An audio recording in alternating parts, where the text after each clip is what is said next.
शुक्लाम्बरधरं विष्णुं शशिवर्णं चतुर्भुजं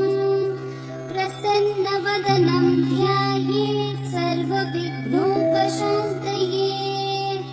व्यासं वसिष्ठनप्तारं शक्तैकोत्रमकल्मषम्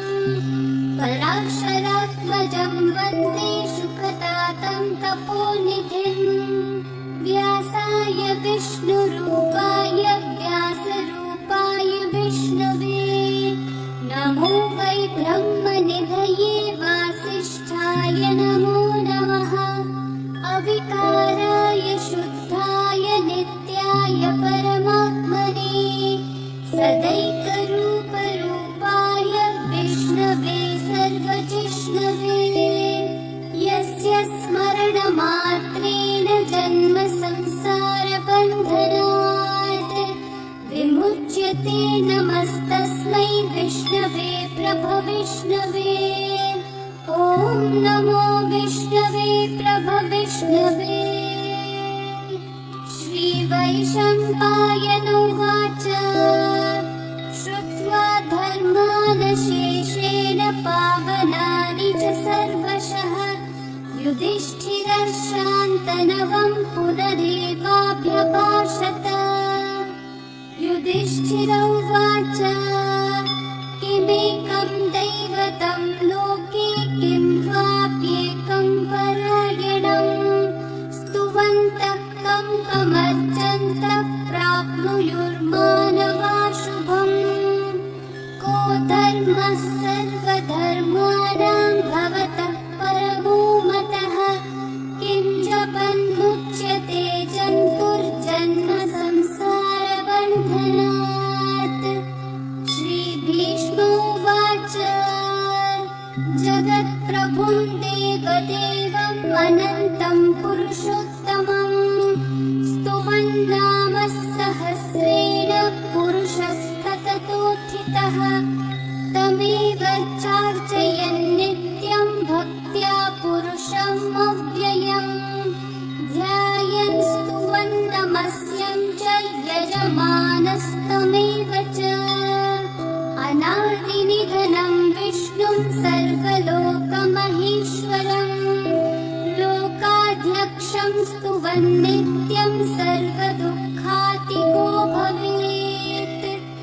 ब्रह्मण्यं सर्वधर्मज्ञं लोकानां कीर्तिवर्धनं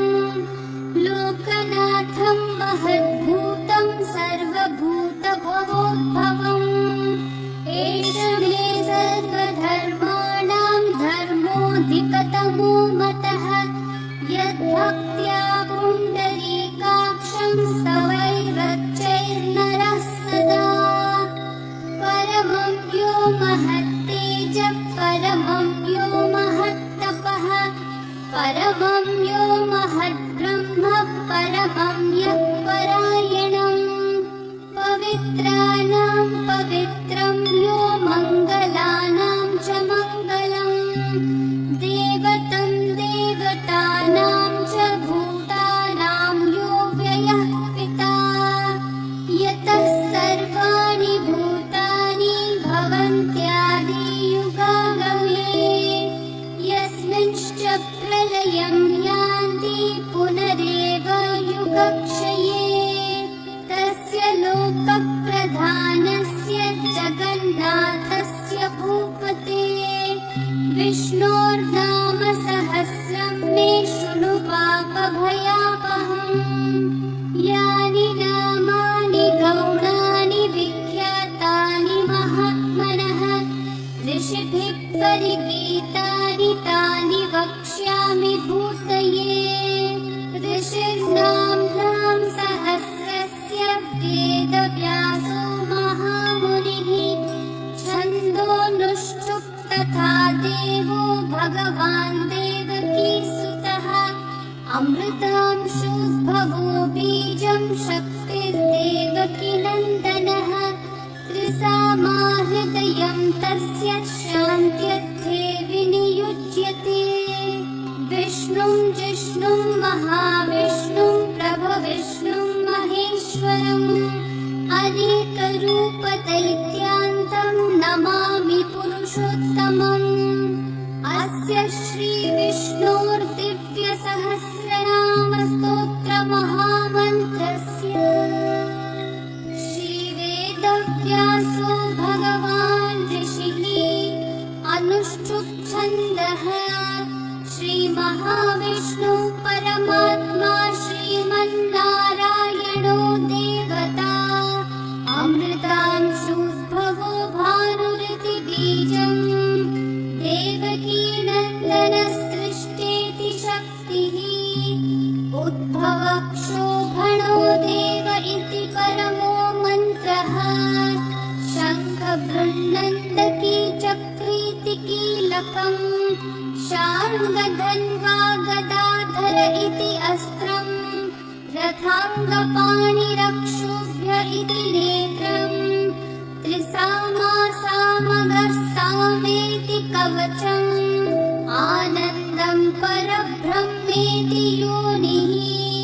ऋतुः सुदर्शनकाल इति दिग्बन्धः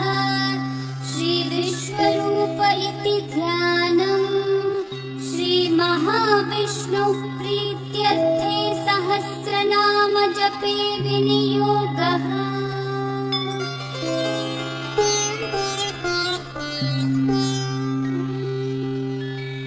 ध्यानम् क्षीरोधन्वत्प्रदेशे शुचिमणिविलसत्सैकते मौक्तिकानां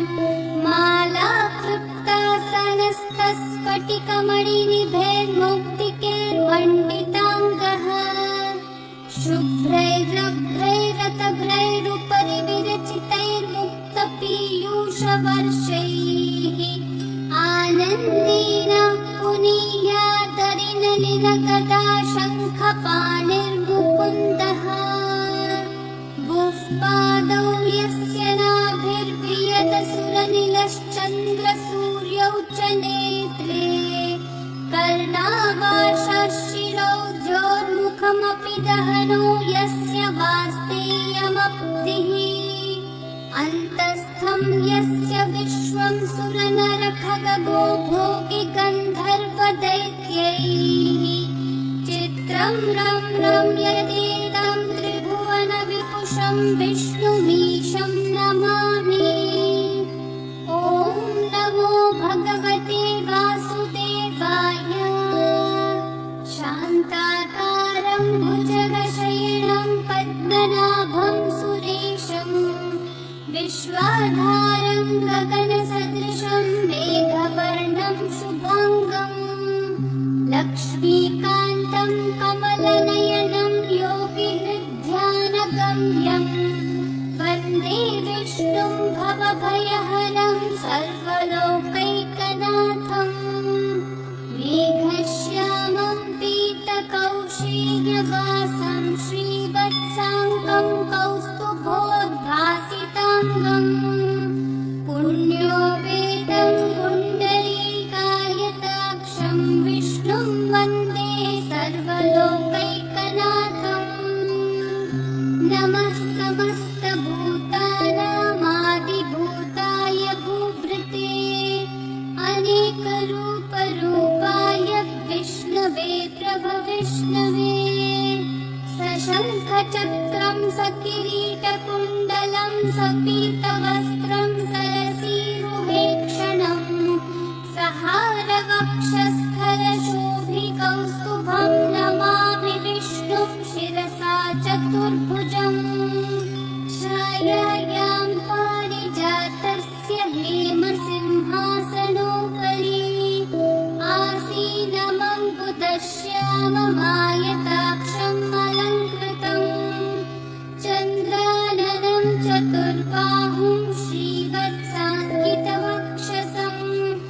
रुक्मिणी सत्यभामाभ्यां सहितं कृष्णमाश्रये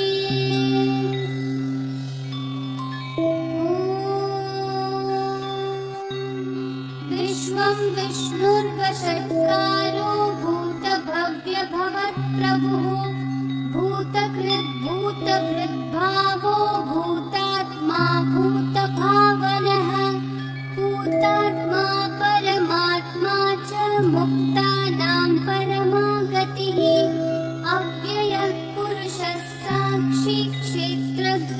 कौशलयेव च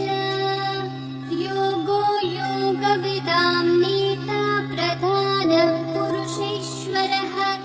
नारसिंहः वपुः श्रीमान् केशवः पुरुषोत्तमः सर्वः शिवस्थानोद्भूतादिर्निधिरव्ययः सम्भवो भावनो भर्ता प्रभवः प्रभुरीश्वरः स्वयंभू शम्भुरादित्यः पुष्कराक्षो महास्वनः अनादिनिधनो धाता विधाता धातुरुत्तमः अप्रमेयो ऋषिकेशः पद्मनाभोऽमरः प्रभुः विश्वकर्मा मनुस्त्वष्टा स्थविष्ठस्थविरो ध्रुवः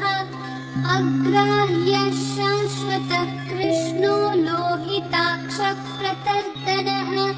प्रभुतस्त्रिककुब्धाम पवित्रं मङ्गलं परम् ईशानः प्राणदः प्राणो ज्येष्ठः श्रेष्ठः प्रजापतिः हिरण्यगर्भो भूगर्भो माधवो मधुसूदनः ईश्वरो विक्रमी धन्वी मेधावी विक्रमक्रमः अनुत्तमो दुराधर्षः कृतज्ञकृतिरात्मवान् सुरेशः शरणं शर्म विश्वनेता प्रजाभवः अहः संवत्सरो व्याळप्रत्ययः सर्वदर्शनः अजः सर्वेश्वरः सिद्धिः सर्वादिरच्युतः वृषा कपिलमेयात्मा सर्वयोगविनिःसृतः वसुर्वसुमना सत्यः समात्मा संवितः समः अमोघः पुण्डरीकाक्षो वृषकर्मा वृषाकृतिः रुद्रो बहुशिरा बभ्रुर्विश्वयोनिःशुचिश्रवाः अमृतः शाश्वतस्थाणुर्वरारोहो महातपाः सर्वगः सर्वविद्भानो विश्वक्सेनो जनार्दनः वेदो वेदविदव्यङ्गो वेदाङ्गो वेदवित्कविः लोकाध्यक्षः सुराध्यक्षो धर्माध्यक्षः कृताकृतः चतुरात्मा चतुर्व्यूहश्चतुर्दंष्ट्रश्चतुर्भुजः राजिष्णुर्भोजनं भोक्ता सहिष्णुर्जगदादिजः अनघो विजयो जेता विश्वयोनिः पुनर्वसुः उपेन्द्रो वामनः प्रांशूरमोघः शुचिरूर्जितः अतीन्द्रः सङ्ग्रहः सर्गो धृतात्मा नियमो यमः वेद्यो वैद्यः सदा योगी वीरः माधवो मधुः अतीन्द्रियो महामायो महोत्साहो महाबलः महाबुद्धिर्महावीर्यो महाशक्तिर्महाद्युतिः अनिर्देशः वपुः श्रीमानमेयात्मा महाधृतक् महेश्वासो महीभर्ता श्रीनिवासः सतां गतिः अनिरुद्धः सुरानन्दो गोविन्दो गोविदाम्पतिः मरीचिर्दमनो हंसः सुपर्णो भुजगोत्तमः हिरण्यनाभः सुतपः पद्मनाभः प्रजापतिः अमृत्युः सर्वदृक्सिंहः सन्धाता सन्धिमान् स्थिरः अजो दुर्मशनः शास्ता विश्रुतात्मा सुरारिः गुरुर्गुरुतमो धामः सत्यः सत्यः पराक्रमः निमिषो निमिषस्रग्विवाचस्पतिरुदारधीः अग्रणीर्ग्रामणी श्रीमान् न्यायो नेता समीरणः सहस्रमूर्धा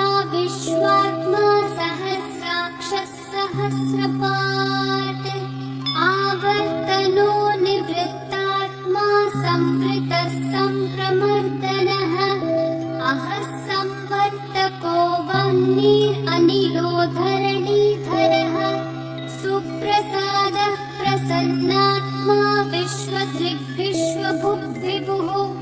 सत्कर्ता सत्कृतः साधुर्जन्मोर्नारायणो नरः असङ्ख्येयो प्रमेयात्मा विशिष्टशिष्टकृच्छुचिः सिद्धार्थः सिद्धसङ्कल्पः सिद्धिदः सिद्धिसाधनः वृषाही वृषभो विष्णुर्वृषपर्वा वृषोदरः वर्धनो वर्धमानश्च विविक्तः श्रुतिसागरः सुभुजो दुर्धरो वाग्मी महेन्द्रो वसुतो वसुः नैकरूपो बृहद्रूपः क्षितिविष्टप्रकाशनः ओजस्तेजो द्युतिधरः प्रकाशात्मा प्रतापनः ऋद्धस्पष्टाक्षरो मन्त्रः चन्द्रांशूर्भास्करद्युतिः अमृतांशूद्भवो भानुर्शशबिन्दुः सुरेश्वरः औषधं जगतः सेतुः सत्यधर्मपराक्रमः भूतभव्यभवन्नाथः पवनः पावनो नलः कामः कामकृत्कान्तः कामः कामप्रदः प्रभुः युगादिकृद्युगावर्तो नैकमायो महाशनः अदृश्यो व्यक्तरूपश्च सहस्रजिदनन्तजित् इष्टो विशिष्टशिष्टेष्ठः शिखण्डी नहुषो वृषः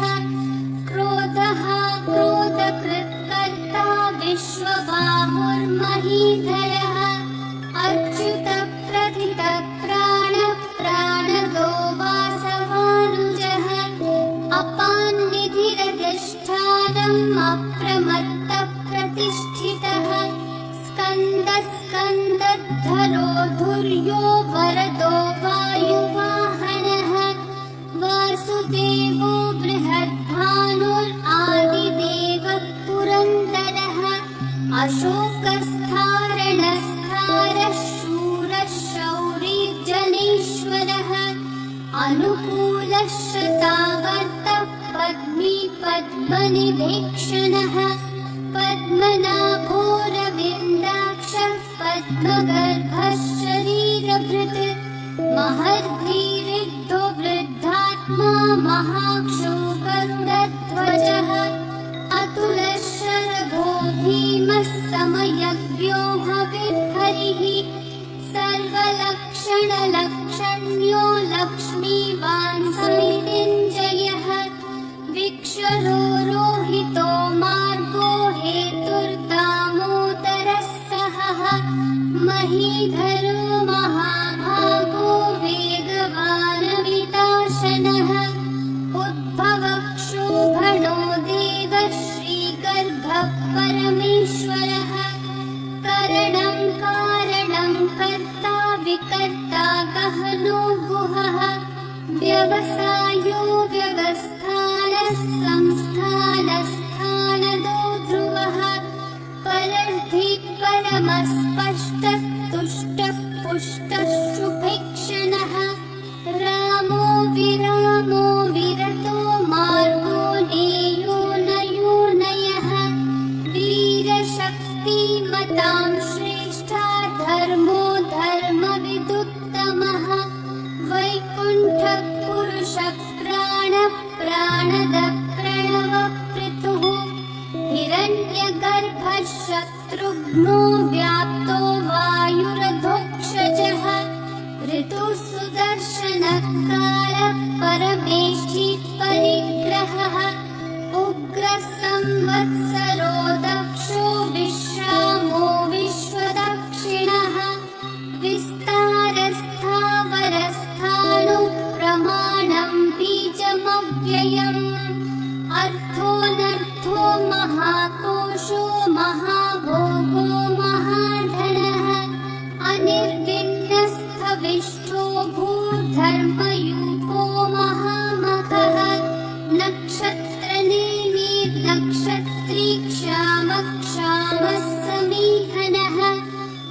व्ययुज्यो महेज्यश्च क्रतुः सतां गतिः सर्वदर्शी विमुक्तात्मा सर्वज्ञो ज्ञानमुत्तमम् सुहृतः सुमुखः सूक्ष्मः सुघोषः सुखदः सुहृत् मनोहरो जितक्रोधो वीरबाहुर्विदारणः स्वापनस्ववशो व्यापी नैकात्मानैककर्मकृत् वत्सरो वत्सलो वत्सी रत्नगर्भो धनीश्वरः धर्मकृद्धर्मी सदसक्षरमक्षरम् अविज्ञाता सहस्रांशुर्विधाता कृतलक्षणः तपस्तिनेमि सत्त्वस्थः सिंहो भूतमहेश्वरः आदिदेवो महादेवो देवेशो देवभृद्गुरुः उत्तरो गोपतिर्गोप्ता ज्ञानगम्यः पुरातनः शरीरभूतभृद्भोक्ता कपीन्द्रो भूरिदक्षिणः सोमपोमृतपः सोमः पुरुजित्पुरुषत्तमः विनयो जयः सत्यसन्धो दाशारः सात्वतां पतिः जीवो विनयिता साक्षी मुकुन्दो मितविक्रमः अम्भो निधिरनन्तात्मा महोदधिशयोऽन्तकः अजो महार्हः स्वाभाव्यो जिता मित्रप्रमोदनः आनन्दो नन्दनो नन्दः सत्यधर्मा त्रिविक्रमः महर्षि कपिलाचार्य कृतज्ञो मेदिनीपतिः त्रिपदस्त्रिदशाध्यक्षो महाशृङ्गकृतान्तकृत् महावराहो गोविन्दः सुषेणः कनकाङ्गदी गुह्यो गभीरो गहनो गुप्तश्चक्रगदाधरः वेधास्वाङ्गोचितकृष्णो दृढसङ्कर्षणोच्युतः वरुणो वारुणो वृक्षः पुष्कराक्षो महामनाः भगवान् भगहानन्दी वनमाली हलायुधः आदित्यो ज्योतिरादित्यः सहिष्णुर्गतिसत्तमः सुधन्वा खण्डपरशुर्दारुणो द्रविणप्रदः दिवस्पृक्सर्वदृग्व्यासो वाचस्पतिलयो निजः त्रिसामासामगस्सामन्निर्वाणं भेषजं भिषक् सन्न्यासकृच्छमः शान्तो निष्ठा शान्तिपरायणम् शुभाङ्गः शान्तिदसृष्टा कुमुदः कुवलेशयः गोहितो गोपतिर्गोप्ता वृषभाक्षो वृषप्रियः अनिवर्ती निवृत्तात्मा संक्षेप्ताक्षेमकृच्छिवः श्रीवत्सवक्षा श्रीवासः श्रीपतिः श्रीमतांवरः श्रीरश्रीश श्रीनिवासः श्रीनिधिश्चिविभावनः श्रीधर श्रीकर श्रेयः श्रीमान् लोकत्रयाश्रयः स्वक्षस्वङ्गः शतानन्दो नन्दिर्ज्योतिर्गणेश्वरः विजितात्मा विधेयात्मा सत्कीर्तिश्चिन्न संशयः उदीर्णः सर्वतश्चक्षुरनीशः शाश्वतस्थिरः भूषयो भूषणो भूतिर्विशोकः शोकनाशनः अर्चिष्मान् अर्चितः कुम्भो विशुद्धात्मा विशोधनः अनिरुद्धो प्रतिरथः प्रद्युम्नो मितविक्रमः कालनेमी निहावीरः शौरी शूरजनेश्वरः त्रिलोकात्मा त्रिलोकेशः केशवः केशिहा हरिः कामदेव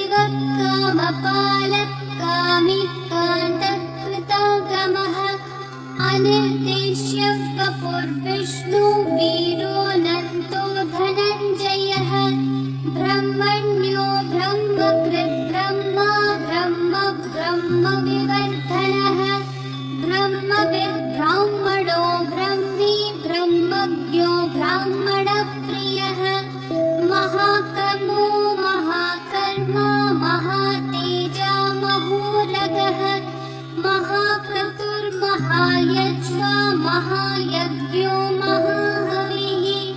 स्तव्यस्तव प्रियस्तोत्रं स्तुतिस्तोतारणप्रियः पूर्णपूरयिता पुण्यकीर्तिरणामयः मनोजवस्तीर्थकरो वसुरेता वसुप्रदः वसुप्रदो वासुदेवो वसुर्वसुमदाहविः सद्गति सत्कृति सत्ता सद्भूति सत्परायणः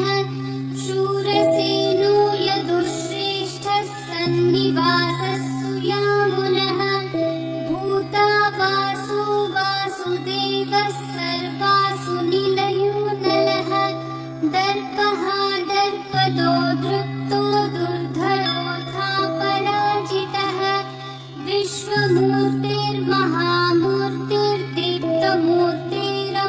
विश्वमूर्तिर्महामूर्तिर्दीप्तमूर्तिरमूर्तिमान् अनेकमूर्तिरव्यक्तः शतमूर्तिशताननः एकोनैकः सवक्कः किं यतत्पदमनुत्तमम् लोकबन्धुर्लोकनाथो माधवो भक्तवत्सलः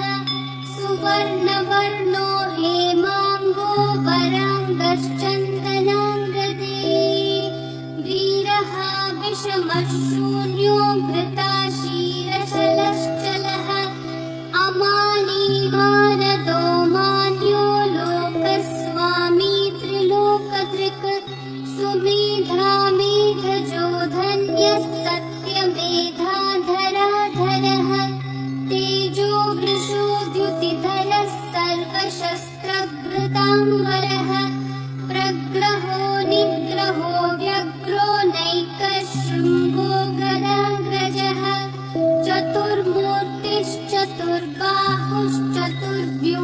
चतुर्मूर्तिश्चतुर्बाहुश्चतुर्व्यूहश्चतुर्गतिः चतुरात्मा चतुर्भावश्चतुर्वेदविदेकपात् समावर्तो निर्वृत्तात्मा दुर्जयो दुरतिक्रमः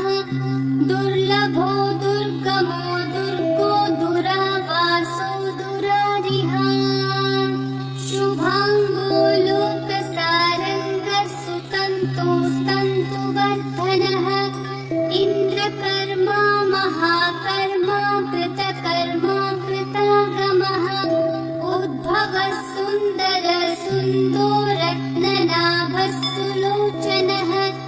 अर्को वाजस्सनः शृङ्गी जयन्तः सर्वविजयी सुवर्णबिन्दुरक्षोभ्यः सर्ववागीश्वरेश्वरः महाहृदो महाकर्तो महाभूतो महानिधिः कुमुदकुन्दरकुन्दपर्जन्यः पावनो निलः अमृताशोऽमृतवपुः सर्वज्ञः सर्वतोमुखः सुलभः सुव्रतः सिद्धः शत्रुजिच्छत्रुतापनः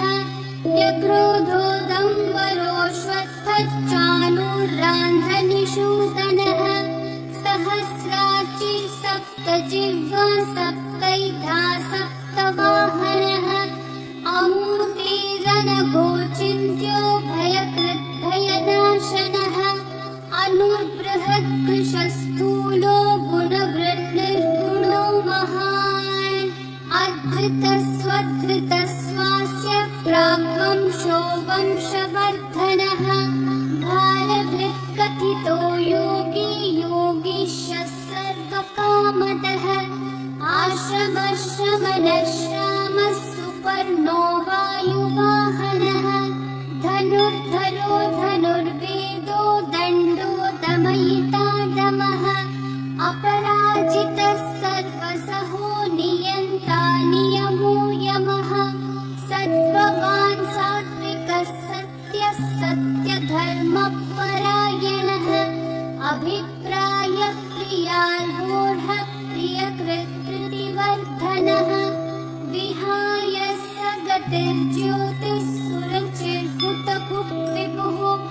रविर्विरोचनः सूर्यः सविता रविलोचनः अनन्तो हुत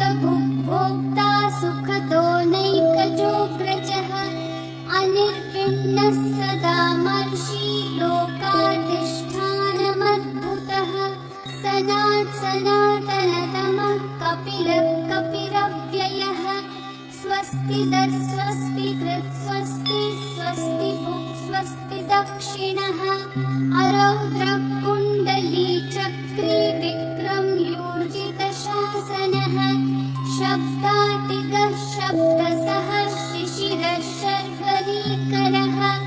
अक्रूरः पेशलो दक्षो दक्षिणक्षमिनाम्बरः विद्वत्तमो वीतभयः पुण्यश्रवणकीर्तनः उत्तारणो दुष्कृतिः पुण्यो दुःस्वप्ननाशनः वीरः रक्षणः सन्तो जीवनः पर्यवस्थितः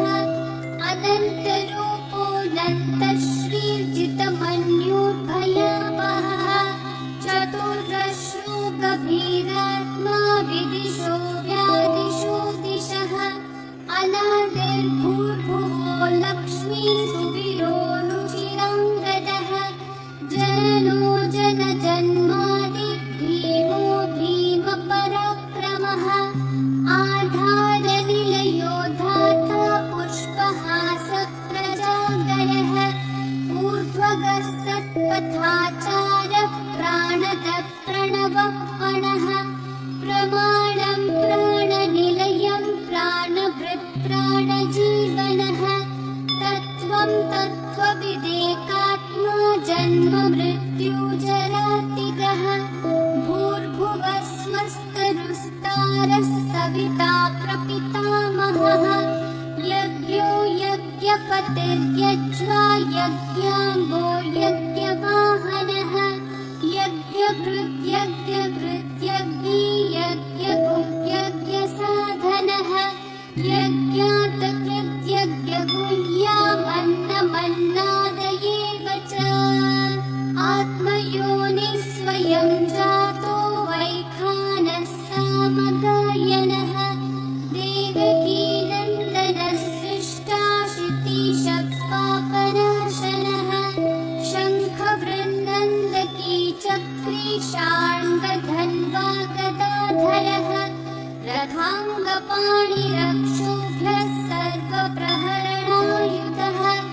सर्वप्रहरणायुध ॐ नम इति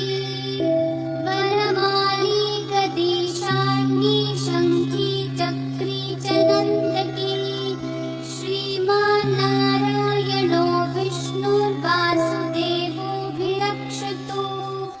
वनमाली गदीशार्ङ्गी शङ्खी चक्री च नन्दकी श्रीमान्नारायणो विष्णुर्वासुदेवोऽभिरक्षतु वनमाली गदीशार्ङ्गी शङ्खी चक्री च नन्दकी श्रीमान्नारायणो विष्णुर्वासुदेवोऽभिरक्षतु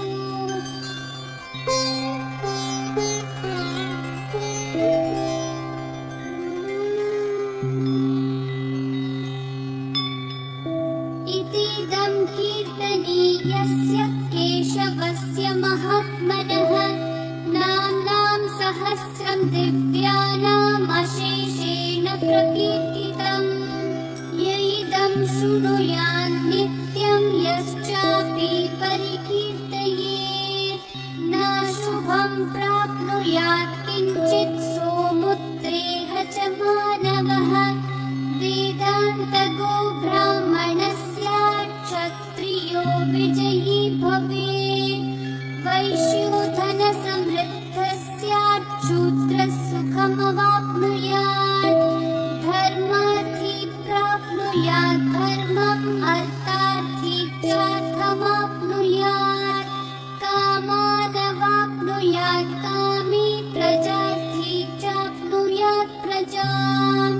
भक्तिमान् यः सतोत्थाय शुचिस्तद्गतमानसः सहस्रं वासुदेवस्य नाम्नामेतत्र कीर्तयेत् यशः प्राप्नोति विपुलं याति प्राधान्यमेव च अचलां श्रियमाप्नोति श्रेयप्राप्नोत्यनुत्तमम् न भयं क्वचिदाप्नोति वीर्यं तेजश्च विन्दति भवत्यरोगो द्युतिमान् बलरूपगुणान्वितः रोगात्तो मुच्यते रोगात् बद्धो मुच्येत बन्धनात् भयात् मुच्येत भीतः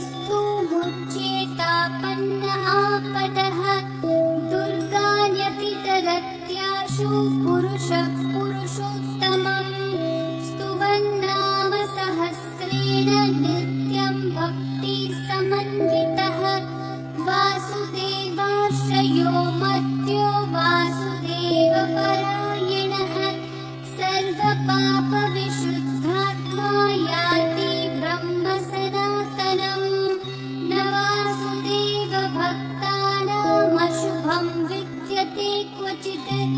जन्म मृत्यु जरा व्याधि भयं नैवोपजायते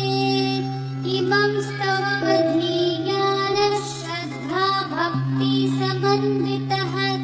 युज्येतात्मसुखशान्ति श्रीधृति स्मृतिकीर्तिभिः न क्रोधो न च मात्सर्यं न लोभो नाशुभा मतिः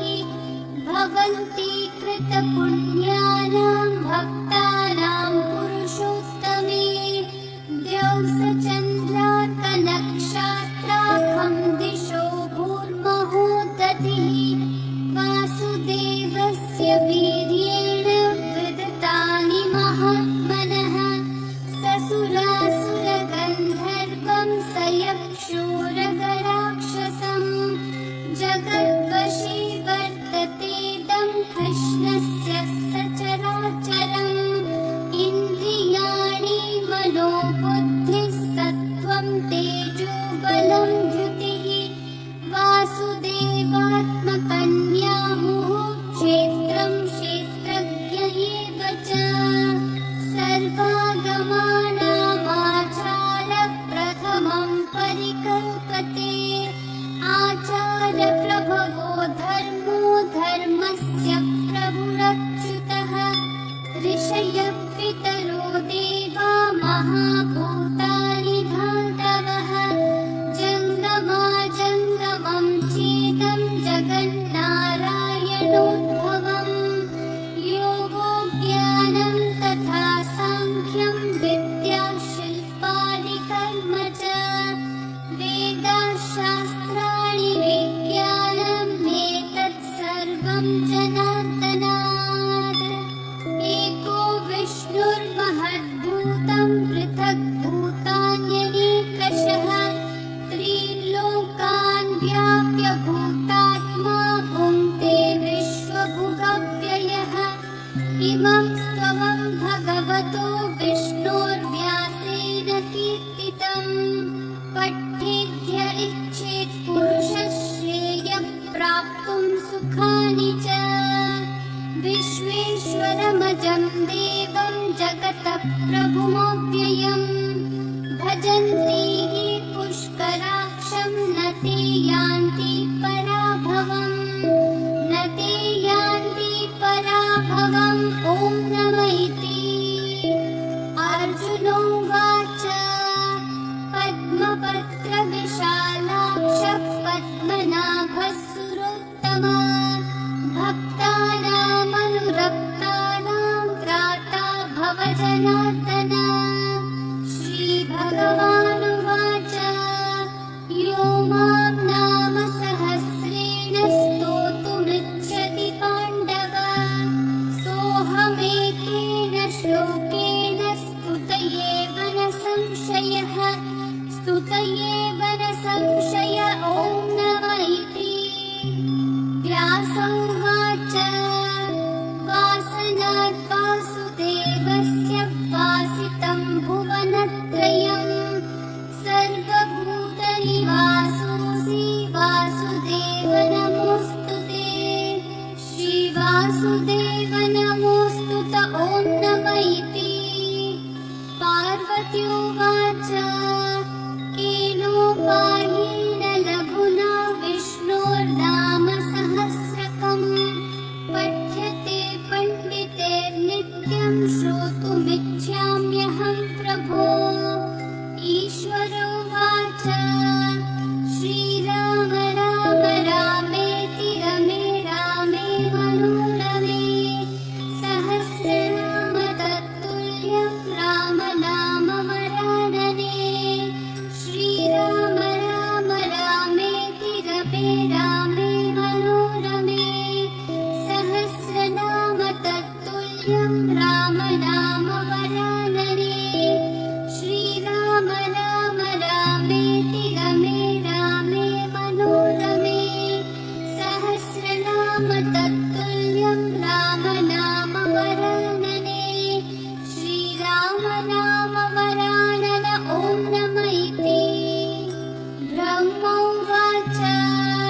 नमोऽस्त्वनन्ताय सहस्रमूर्तये सहस्रपादाक्षि शिरोरुबाहवे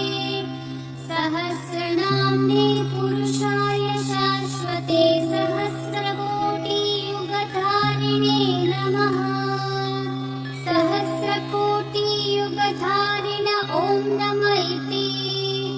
सञ्जय उवाच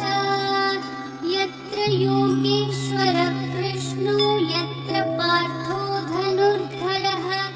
तत्र श्रीर्विजयो भूतिर्ध्रुवा नीतिर्मतिर्मम